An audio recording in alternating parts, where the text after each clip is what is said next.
नमस्कार, मेरा नाम प्रीति है। मेरे चैनल में आप हिंदी इजी तरीके से पढ़ना और लिखना सीखेंगे। आज हम सबसे पहले हिंदी को समझेंगे, ठीक है? तो सबसे पहले मैं एक बांसुरी बजाती हूँ और फिर दोबारा से बजाती हूँ।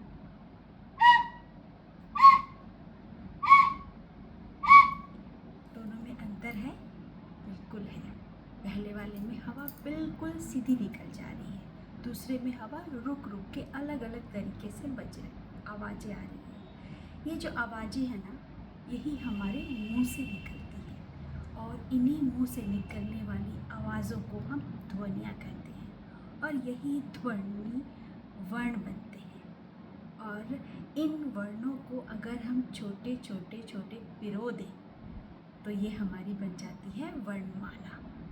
वर्णमाला, हमारी हिंदी वर्णमाला इतने अच्छे तरीके से साइंटिफिकली अरेंज की गई है कि कोई भी व्यक्ति अगर उसको ध्यान से पढ़े और उसको समझे तो बहुत आसान तरीका है उसको पढ़ने का, क्योंकि ये सिर्फ एक आवाज़ है। क्योंकि ये जैसी बोली जाती है वैसे ही लिखी जाती है, ना तो इसमें कुछ छिपा है और ना ही कुछ अलग से डला है। इसीलिए हिंदी बोलने और सीखना बहुत आसान हो जाता है।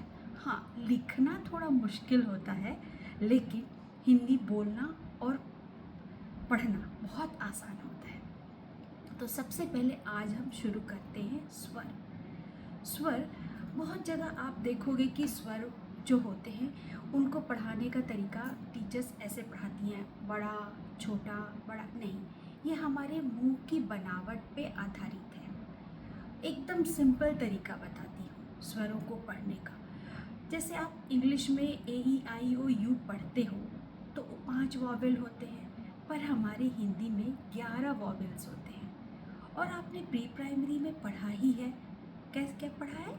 Long vowel, short vowel. वैसे ही हमारी भी छोटी आवाज़ और बड़ी आवाज़ है।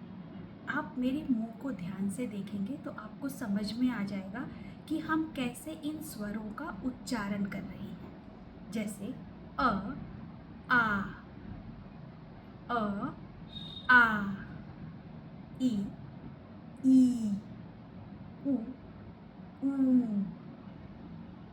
री, ए, ओ, औ।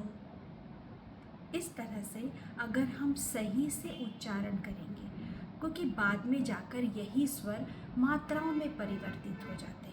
अगर हम यहाँ पर इसका सही उच्चारण करेंगे तो आगे जाकर हम इनको मात्राओं में सही तरीके से समझ सकेंगे।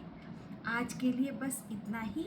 अगली क्लास में हम इनको मात्राओं के साथ बनाना सीखेंगे। धन्यवाद।